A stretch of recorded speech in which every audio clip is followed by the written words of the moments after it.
All right, it is Friday, and as you know, we every Friday we do a financial news wrap up, and we're here with Mr. One Rental at a Time, Mr. Michael Zuber. How are you, Michael? I'm doing good, Ty. You have no idea how much I look forward to these every week. It's fun for me to look at the market daily, but to do this weekly wrap up is just awesome. So thank you very much. I love it too, man. And I'll tell you, it's cool for me to have the opportunity because I always have questions, or because I'm in a lot of other masterminds and things. There's things that bubble up, Yeah. and they're topics of conversation, and I have an idea, an opinion about it, but it's always good to just bounce it off of you and really get your sense of, just because you're so in tune and studying the news and the markets every day. So I appreciate that. let's get right into it. So a very, very hot topic this week is 2021 is not 2006. Let's talk about that. Yeah, there's a YouTube channel, actually several of them, that have come out in the last 10 days and basically said something like this: 2021 is going to be the biggest crash ever. It's bigger than 2006. It's right around the corner. It's going to happen this year. And, that is so, I lived through it, right? So a lot of people didn't live through it, didn't invest through it. So they're reacting to the noise, but I invested in it and I'm still investing. And I know 2021 isn't 2006 for lots of reasons, but I didn't have the facts. So I spent several hours of my time, which I don't normally do. And I just went to the good old Google search bar and looked up all these different statistics and variables. And I've talked about them several times. There's like 16 or 17 different variables. And there's only one variable where 2021 is worse than 2006, if you want to say worse. And that is price or value or whatever you want to call it. And from memory, the average price is like 287 and in today, and it was like 258 in 2006. So if you're looking at a chart and you're saying, hey, look, 2021 higher than 2006, we have to be in a bubble, it has to crash. Well, I got news for you. You're an idiot. Yeah, you're an idiot. I mean, I don't know what else to tell you, because every other variable is different. First off, Ty, do you know what the average interest rate was in 2006? My guess is about 6.5%, 7%. It was exactly 6.41%. Okay. Do you know what the average is today? 2.99, maybe. I don't know. 2.88 when I did my research. Okay. So I have some news for you. If you take a 2.88% against today's median, which is 287, and you do all the math, you basically get a payment of 960. If you take 6.41 against a lower median price, you get a payment of 1250, something like that. I'm doing all this from memory. I got the videos on my channel. Yep. Basically, you're $250 more expensive 15 years ago. But it gets worse than that for these idiots that are calling a crash. Do you know what the median family income was in 2006, family of four? No idea. 59 grand. Okay. Do you know what it is today? I have no idea. 79 grand. More. Yeah. It's more, 20 grand more. So let me get this straight. I'm up 20 grand in income and my payment is down $250. Seems pretty safe to me. Oh, by the way, what are rents? If you're a buy and hold one rental at a time guy, the average rent of a single family home was like $960. Now it's $1,400. So my payment is $200 lower. My income is $500 higher, and they make more money during the day. How is this a problem? And oh, by the way, credit standards, adjustable rate mortgage, there's all kinds of things to tell you that if you believe 2021 is exactly like 2006, you're an idiot. So that was a big deal. Yeah, and I'll comment on that is that also being so very active and during that time, 2006 and the early 2000s, it was incredibly easy for people not just to get one loan for a primary residence, but people had multiple loans. Lending was so incredibly loose, whereas over the last 10 or 12 years, since 2007, 2008, getting a loan today is very, very tough. Even when you're well qualified, you have assets. I mean, it's much, much tougher to get lending. Would you agree? Oh, absolutely. And I actually have stats on that. Again, these are from memory, so they'll be close. Do you know what the average credit score of a loan originated in 2006 was? Well, 633. okay. Do you know what the average credit score of a loan originated in 20? It was Q4 2020 was the last number I had data for. Mid sevens. 786. Yeah. High sevens. Yeah. And then the last one I'll talk about is this is the one that really did in 2006. Do you remember the pick a payment or neg am loans? Very well, unfortunately. Yeah. Well, do you know what percentage of loans originated in 06 were neg am loans? I do not know the percentage. 14.7%. Wow. So that's like 1 in 8. 1 in 8. You know what percentage of neg am loans are originated today? 0. Okay. Very low. 0. Yeah. So it's just a different market. I couldn't agree with you more. And it's interesting too. We talk a lot about, kind of pre-roll. We talk about pre-foreclosures, notice of defaults, notice of trustee sales. I'm involved with a group, and we put a heavy focus in, not because we thought there was going to be a tsunami, but we put a heavy focus in, door knocking and marketing around pre-foreclosures, and it just wasn't fruitful. Let's talk about the forbearances, specifically in foreclosures and forbearance in the news that you dropped this week. Yeah. So the other thing is forbearance, right? So the last point of my 2006 to 21 ties right into that. And that is how banks are acting, right? In 2006, as you will know, the answer was strategic default. Yeah. Today, it's avoidable foreclosure. And nowhere is that more obvious than the forbearance numbers, right? So just to catch everybody up on, the forbearance tsunami was supposed to create opportunities, right? The peak of this, I believe, was 4.2 million people in forbearance. It was really frightening. I think the number of it was like 7% of Fannie loans or somebody was in forbearance, right? It was really frightening a year ago. It was frightening. And I could see why you would invest in door knocking. However, right around July or August of last year, banks made it clear that they were going to do avoidable foreclosures. In essence, they were going to bend over backwards and not repeat 2006. But let's be clear, you and I have no faith in banks doing the right thing. We experienced it last time. We're like, yeah, right, whatever. Well, now it's been almost a year, and the reality is they are bending over backwards. So no longer do we have 4.2 million people in forbearance. We're down to 1.7, and it's shrinking every month. There's just so many crazy stats that I put out on my show yesterday. Do you know how many people were in forbearance that never missed a payment? No idea. Would it shock you to tell you it was 23.7%? Wow.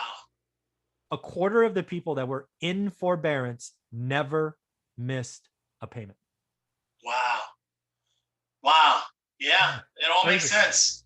Yeah, so there's all these stats I went through, but let's talk about the one that we all care about, right? We all saw a tsunami. We all invested in door knocking. We were doing mailers, all of these things, right? Because we saw pain. Yep. All right. So what percent of people in forbearance would you guess actually did what's called a deed in lieu or a short sale? Do you have any guess of these huge, horrific numbers that are going to end up being foreclosed or short sale and be opportunities for us? Do you know what percentage ended up that after a year and a half? It's got to be terribly low. Well, is 1.5% terribly low? Wow. Yeah. Again, do the math. 4.2 million times 1.5 is 63,000 homes. 63,000 homes does not move the needle in any market. No. It's just not there, folks. Avoidable foreclosures are real. Banks are bending over backwards, 40-year mortgage, lower rates, seconds, all of these things. It's just not going to happen. Sorry. If you were Ken McElroy or some of these other channels I can't believe people are talking about a crash in 2021. It's the biggest crash ever. It's going to happen this year. I'm like, that's really ballsy and silly because real estate doesn't move like that, right? This year's over in, 4 months. Yeah. It's not going to happen. Well, that's interesting because that kind of takes me into the next part of the questions. Is it like this week? I know earnings was a big deal. Let's talk about earnings, and then I have a follow-up question about the stock market. But talk about earnings real quick. Yeah. So every week on my channel, usually it's Sunday, I talk about the week ahead. And this week ahead, the big news for me was, okay, what's going to go on with earnings? We had a big percentage of the S&P 500 reporting. And I didn't care about Q2 numbers because frankly, Q2 should be peak earnings, right? It was like the best quarter ever, blah, blah, blah. But every time companies release earnings, they have the opportunity to talk about two things, which I cared about immensely. One is, what are you thinking about the second half? Are you excited? Are you nervous? Are you scared? Are you growing? What's going on? And then two, a lot of consumer companies reporting like Coca-Cola and Kimberly-Clark and things like that. I'm like, okay, are you going to call out inflation? Right? Those are the two things I talked about Sunday. Now it's Friday. We can talk about what happened. Well, first and foremost, generally speaking, companies are optimistic about the second half, right? Generally speaking. So that's cool. Second, consumer products are getting squeezed by inflation. Inflation is real. Coca-Cola, Kimberly-Clark talked about having to raise price. The grocery store is going to get more expensive in the coming months, and it's already more expensive. Cereal and ice cream, I don't know if you've noticed, but cereal boxes are smaller and ice cream is smaller, right? It's called shrinkflation. Airlines and credit cards are talking about people spending money on experiences, a la travel, right? So what we're seeing on the flip side of that is what I call the top end of the K-shaped recovery in consumer products like Harley Davidson and Sleep Number. Numbers are coming down because people already got the motorcycle. They already got the new mattress. Now they want to go on a vacation to Hawaii or Mexico or wherever. So I think we have a pretty clear picture that people are buying less high-end stuff. People are going out on experience, which again goes to the housing slowdown, right? They're going to go on a vacation versus shopping for a home because they're burned out. Yeah. And inflation is much more real than the Fed is saying. I think when you have Coca-Cola telling you that the aluminum for the cans and glass for the bottles is more expensive, they're telling you that shipping is more expensive and they're going to have to raise the price of Coke. That tells you something. So yeah, that's what I got from the week. I love it. And so question, this is a tie-in question. And I think because we came in so hot talking about forbearances and it's not 2006. Let me ask you that with regard to the stock market, if we see let's call it a blow up in the stock market, regardless of what sector it is, but just in general, we see some kind of big hiccup in the stock market or disappoint or some kind of, let's call it a bubble inside of the stock market that's often I hear about and talk about. I don't pay as much attention to. How would that affect the real estate market? How do you see that overall? That's an interesting conversation because I've lived through and invested through at least 3 different, what I'll call corrections or crashes, right? So a correction is 10%, a crash is more than 20%, right? Okay. So if you look at price to variables and all these other things in the stock market, they're richly valued. And again, I have no money in the stock market. I give a rat's ass about what's in the stock market, don't care. But historically speaking, when the stock market blows up, at least real estate investing does good. Because what happens in the stock market blows up is it falls, people overreact or they take money out and then they have to put it somewhere. So historically speaking, real estate does okay. I would tell you if the stock market was like .com crash-ish, like very tech sector, which I'm not calling for, I'm just giving you an answer, right? If we had a .com like blow up in tech and the Silicon Valley was hit hard, all their, every tech stock fell 50%, you would see Bay Area housing slow down. Owner-occupant purchases of $1 million 50-year-old houses would slow down.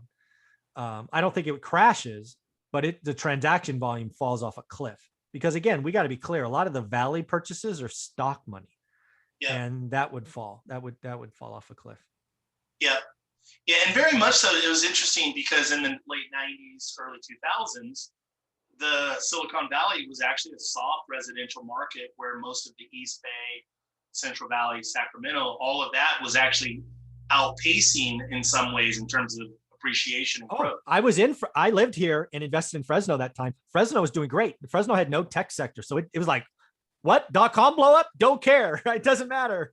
Right? We make food. That's what we do in Fresno. But yeah, the Valley was, I never saw so many for sale signs during the .com. Everywhere. It was crazy.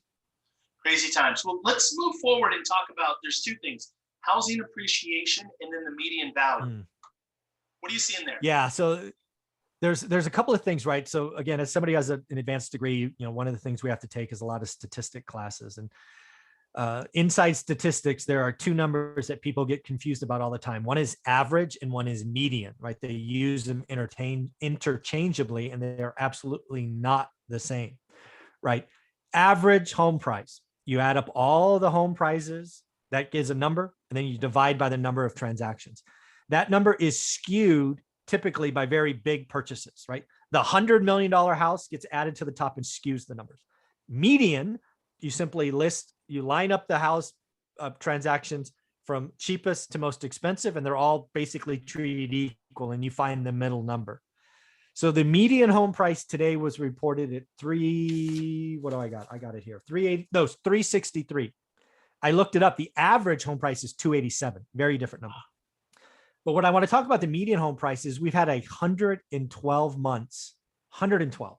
Dude, Ty, that's almost 10 years where the median home price has gone up year on year. That is not normal. I believe we are seeing the last year of median home price appreciation is calling it fake is probably the wrong word, but it's manipulated, because what we have seen is the median, again, low to high. What we've seen the last year is the low end, about 20% less transactions.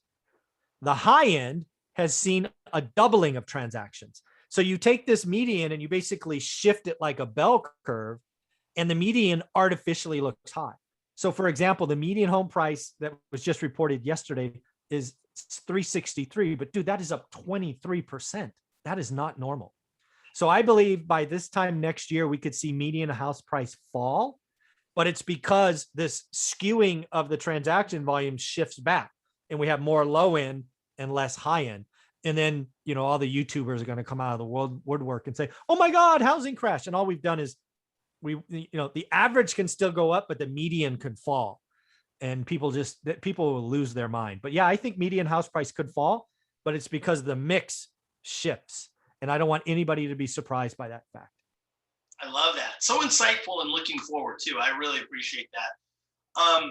Let's talk about, there's a buzzword, and I hear it. You've talked about it, quite a bit. I'm involved in your course. I'm a student of your course. I've bought your course. Anything you're doing, I want to be involved in and spend as much time and learning from you and that. But let's talk about the buy box. Yeah. And I've had questions. People go, "What is a buy box?" Because it's thrown around too. I know hedge funds and different investors of sophistication. They talk about the buy box in the simplest form. Tell us what that is. Yeah, but the buy box for real estate investors, just like a hedge fund, it's really the same thing. It's permission to be focused. So basically, when you have a buy box, all you look is that criteria. And what it really means is you also, not only do you only look here, but you don't look here, right? For example, if my buy box is Fresno, California, for it to start, that means I don't look at the Inland Empire. I don't look at Sacramento. I don't look at Austin. I don't look at Cleveland. I don't look at Detroit, because you get confused, right? So you in my course, step one, day one, is you need to define your buy box, because what you have to do is you have to learn a skill. And you can't learn the skill of learning a market until you define a buy box and you get religious and daily consistency on looking at it. And by the way, I want to be clear, when you have a buy box, you should be able to go through it in 10 or 20 minutes. It shouldn't take you hours. And then get on with your day. Don't look at your buy box and then look elsewhere. You're creating negative leverage. You're confusing yourself. Buy box, done. Buy box, done. It's the same with hedge funds. Hedge funds have buy boxes because they basically don't want to lose their expensive jobs, right? You got a hedge fund guy making $1 billion or $1 million a year or whatever it is.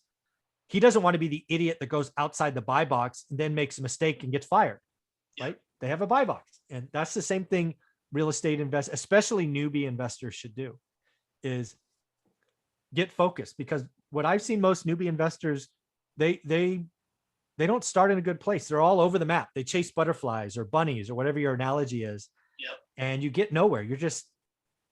You're busy, but you're not making progress. And that's frustrating. So step one, day one, get a buy box, look at it for 90 days in a row and see what you learn. Yeah, I couldn't agree with you more. And it's interesting because, the guys that do multifamily, they get really good at being good at multifamily. The guys that are really good at single family and flipping, those guys are really good at flipping. The guys that are buying and holding single family in a certain part of town or a certain type of construction and it's a certain demographic or whatever the case may be, it really, the buy box is about having an expert focus and really understanding that marketplace. Is that accurate, Michael? It's dead on. And it's exact. I'm trying to give you permission to get focused and learn a skill. And don't fight me on it. I get people all the time. Hey, I'm going to choose Las Vegas, or I'm going to choose, I don't know, Raleigh, North Carolina. Well, great. That's it. When you're done, go on with your day. Enjoy, go exercise, spend time with family. Don't look at Raleigh and then look at Nashville and then look at Cleveland. You're out thinking yourself and you're creating negative leverage. It's not a good idea. And I love it. And you talk about all this on the course. So that's the thing, is that for some of you that know, some of you don't know, Michael has a course. It's awesome. Now, I got to say for you, Michael, you're one of the rare people that are an absolute go-giver. There's no secrets. There's no, you really are completely transparent. All of the stuff you do on YouTube is incredible. I love also in the course, though, the course is very focused and it's a step-by-step process. So I just want to mention that, and I want to bring it home and with this last question or this last topic is that now, right now, why is right now the time to start? What should people be thinking about when it's starting now, or should I or shouldn't I? Let's talk about that. So I've been doing this 20 years, and I can only think of a couple of times where it was me, the buyer, me, the investor's opportunity to find motivated sellers. My first 5 or 6 years, couldn't find them. Right? Market rolls over, easy to find. What we are doing now is we are in a housing slowdown. I've been very clear about that. My students are telling me I'm right. But we also have all these external forces like tax changes coming. We have eviction moratoriums. We have all of these things which are going to cause some people to want to sell and sell in the next 6 months. And we have some owners coming off the sidelines that they want to sell at stupid prices. And then if they don't get it, they'll take their housing off the market. So what we are having right now is a market cycle that is changing. It's going to be very noisy. It's going to be very confusing. But my students are already telling me that they are making offers and getting properties under asking price, which we didn't for a year. And it's because we are finding the people that are truly motivated. Motivated sellers are like the unicorns, right? They're hard to find, but they come in cycles. And I do think because of tax changes, this crisis we've been through, it's going to happen in different markets. If you're in a hot market, sorry, right? If you're in Boise, sorry. But throughout the country, I have thousands of students in this course, and in the Facebook group, it's almost 1,000 people. They're telling me it's happening every day. Every day, the buy box is getting more stuff. They're getting more excited. So now's the time to do the work. Get ready, get smart, get educated. Don't gamble, but don't buy the course if you're not going to do the work. If you just want to buy the course to feel like you did something, believe me, I don't need it. But if you want to buy the course, you're going to do the work. Join the Facebook group. I will invest in you. I talk to you every Saturday at 9 a.m. I've had more and more people are adding bonus content to the course. So it's fun to help people, and more people are getting these cards in the mail. We're almost up to 100. Yeah, and we're only about 50 days in, or it's probably 50 days exactly. Yeah, exactly. 50 days in, you're 100. So I'm glad you bought 1,500 cards. Yeah, I did. I bought 1,500. Yeah, I knew you guys were going to crush it, so I look forward to dyeing my hair purple. But I'm going to just throw it out there to the audience. So it would be okay if we hit 500 by the end of the year. And then Michael has to. Yeah, it'd be cool. Yeah. Purple hair for the new year, right? Yeah, I'm down. I will dye it the week we get 500. No problem. I love it. So as always, do yourself a favor. Get involved with Michael. If you're not a part of this course, get in this course. Even if you're just getting started and maybe that's not the perfect timing, follow, get involved, subscribe to his YouTube channel, get the book at One Rental at a Time. You can find it on Amazon. And Michael, thank you so much for all that you share and all that you do for our community. Thank you so much. You got it, brother. Take care.